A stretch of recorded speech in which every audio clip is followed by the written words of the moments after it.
Video शुरू करने से पहले आपको बता दें कि यदि अभी तक आपने हमारे चैनल को सब्सक्राइब नहीं किया है तो अभी कर लें और साथ में नोटिफिकेशन घंटी को भी दबाएं ताकि हमारी वीडियो सबसे पहले आप तक पहुंच सके। प्रिय बंधुओं, बहुत साल पहले की एक घटना आपको सुनाता हूं।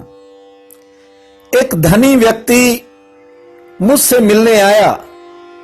जब उसकी कार मेरे घर के पास रुकी, उस समय मैं अपने घर के नजदीक ही खड़ा था।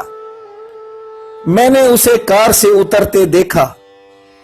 उसके साथ 2 सुरक्षा कर्मी भी थे।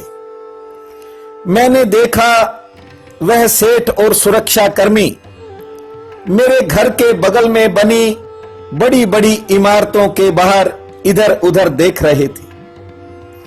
उस जमाने में मोबाइल्स वगैरह नहीं होते थे और हमारे पास तो लैंडलाइन भी नहीं था जो वो मेरे से बात करके ही आता। लेकिन दिन मुकर्रर था और मैं समझ गया था कि यही वो सेठ है जिसके एक रिश्तेदार ने 10 दिन पहले मेरे से मिलने का टाइम फिक्स किया था। गर्मियों के दिन थे।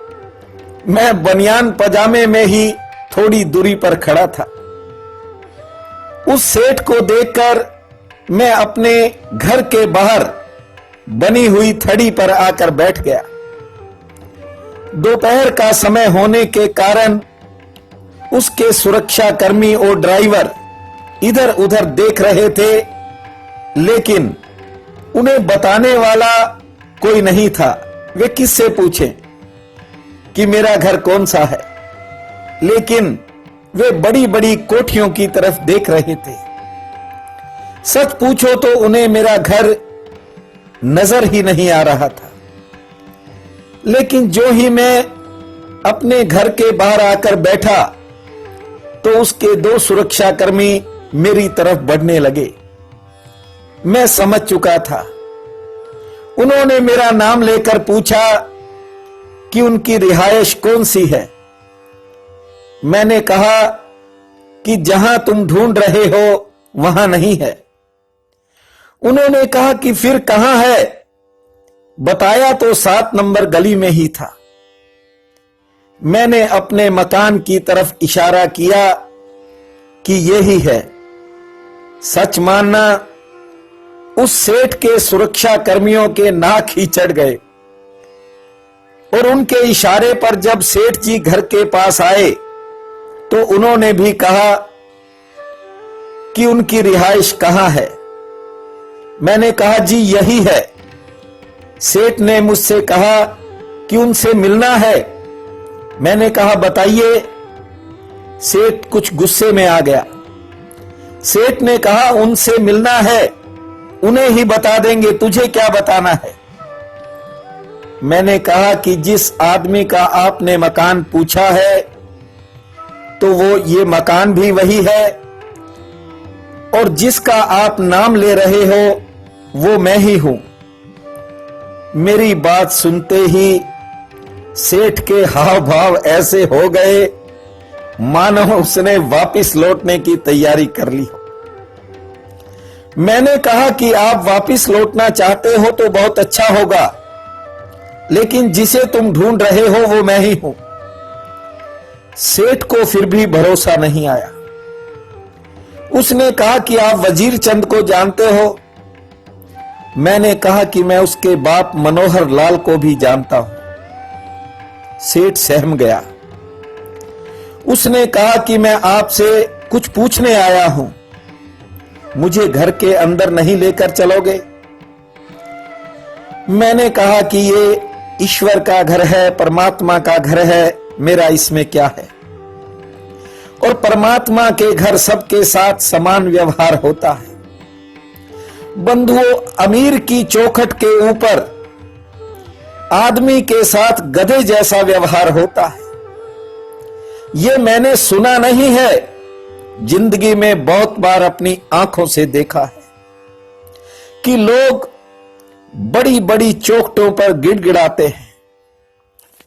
जीवन में भले ही सब कुछ चला जाए, सब कुछ खो देना, लेकिन व्यक्ति को अपना आत्मसम्मान कायम रखना चाहिए। खैर, मैंने उस सेठ को बिठाया, जल पिलाया, गर्मी थी, और फिर उससे कहा कि बताओ क्या पूछना चाहते हो। सेठ ने कहा कि मेरे 2 लड़कियां हैं, एक लड़का भी हुआ था, लेकिन छोटी उम्र में ही वह चल बसा। मेरी इच्छा है कि या तो मेरे लड़का हो जाए या फिर मैं गोद ले लूं। मैं आपसे फैसला सुनने को आया। मैंने कहा कि तुम्हें अपनी सारी धन संपत्ति त्यागनी पड़ेगी। सेठ खड़ा होने लगा। उसने कहा यह असंभव है। मैंने कहा कि फिर बेटे का सपना छोड़ दो। बंधुओं, 3 साल बाद वह सेठ मुझे फिर मिलने आया, लेकिन इस बार कुछ बदला हुआ था। इस बार उसे धन संपत्ति का कोई गरूर नहीं दिखाई पड़ रहा था उसमें। करने वाला तो बंधुओं ईश्वर है। मैंने कहा कि अब परमात्मा तेरी बात को सुन सकता है। ईश्वर की कृपा से 50 वर्ष की उम्र में वह एक बेटे का बाप बन गया। जब तक आदमी की आंख में अहंकार का बाल है, तब तक उसका कुछ भी नहीं किया जा सकता। बंधुओं, आज मैं आपसे एक बात कह रहा हूं। यदि आंख में अहंकार का एक भी कण है, तो बड़े से बड़े हिमालय भी आपको दिखाई नहीं पड़ेंगे। और मैं आपसे एक बात और कहता हूं, आप मेरे बारे में मत सोचा करो। आप दवा को आजमाना सीखो। डॉक्टर की फिक्र छोड़ दो, क्योंकि काम तो दवा ने करना है। अपना संबंध दवा से बनाओ, वह दवा ही आपका अंतिम इलाज है। वह किसी भी क्षण आपको स्वस्थ कर सकती है, आपको विजय दिला सकती है।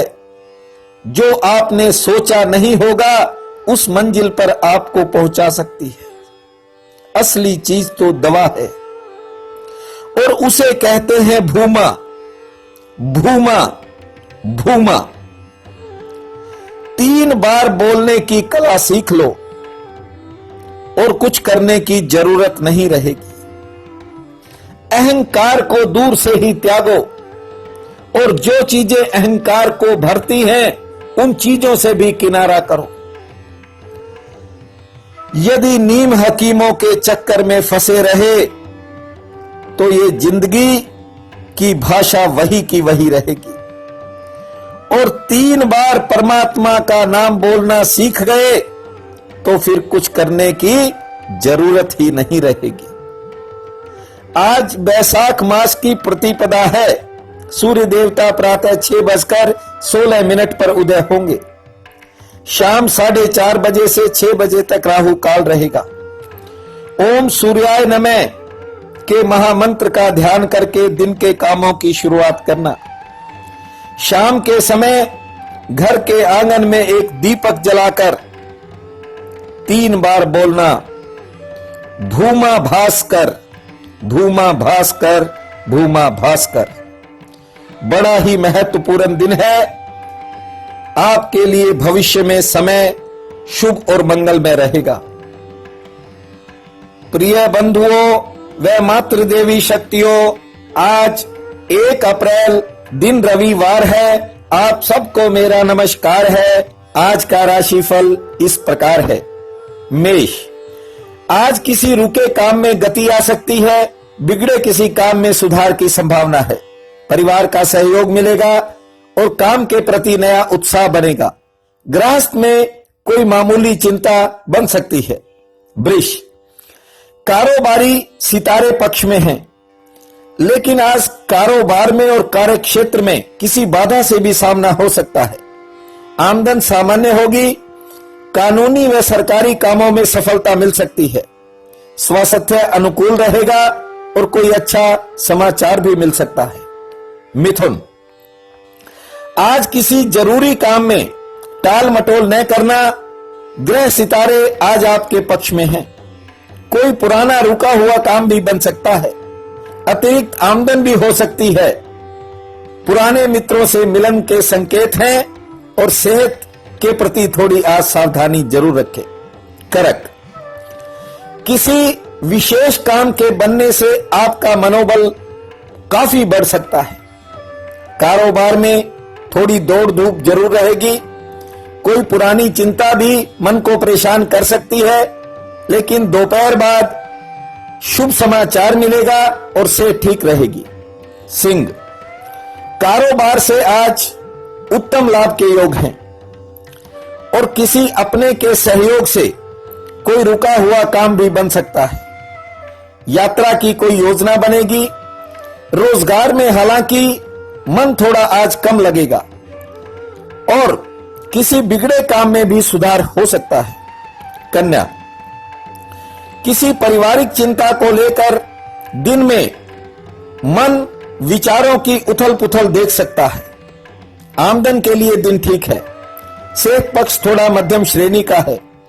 कोई शुभ संदेश भी मिल सकता है और आज आपको कार्य व्यवहार से लाभ मिलेगा। तुला, कानूनी कामों में, सरकारी कामों में आज अधिकारियों का रवैया आपके पक्ष में रह सकता है। कार्य क्षेत्र में काम का दबाव रहेगा। मेहमान आ सकते हैं। सेहत लगभग ठीक रहेगी और यात्रा की कोई योजना आगे टल सकती है। वृश्चिक, कोई अच्छा समाचार मिलने से परिवार में प्रसन्नता का माहौल बनने की उम्मीद है। करीबी जनों के कार्य में धन व समय दोनों खर्च हो सकते हैं। आमदन ठीक होगी और लेन देन की कोई परेशानी भी आज दूर हो सकती है और थोड़ी बहुत यात्रा का भी योग है। धनो, कोई घरेलू परेशानी आज घट सकती है। आपको किसी परेशानी से छुटकारा मिल सकता है। महत्वपूर्ण कामों में मित्रों व रिश्तेदारों का सहयोग मिलने के संकेत हैं। यात्रा ठीक रहेगी। नए संपर्क का लाभ मिलेगा। सेहत पक्ष थोड़ा नरम है। मकर, बेवजह आपको आज किसी परेशानी से जूझना पड़ सकता है। कारोबारी समस्या से छुटकारा भी मिल सकता है।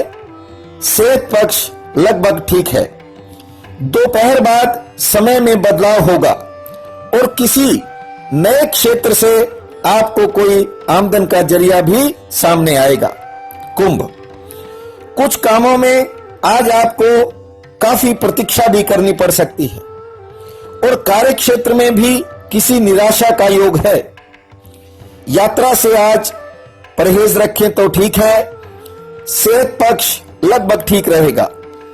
आज महत्वपूर्ण बात यह रह सकती है कि आमदन का कोई नया जरिया या कोई नया रास्ता खुल सकता है। मीन, कोई नवीन योजना, आपकी नई योजना तरक्की की तरफ बढ़ेगी। कारोबार के लिए दिन सामान्य है। लाभ भी आपको सामान्य मिलेगा और आज मेहमान पर खर्चा हो सकता है। कोई पारिवारिक चिंता आज दूर हो सकती है और मित्रों से मिलन का दिन है। आज का ये दिन आप सबके लिए भाग्यशाली हो। आपके चारों तरफ खुशहाली हो, यही मेरी कामना है, यही मेरी प्रार्थना है। आप सबका बहुत बहुत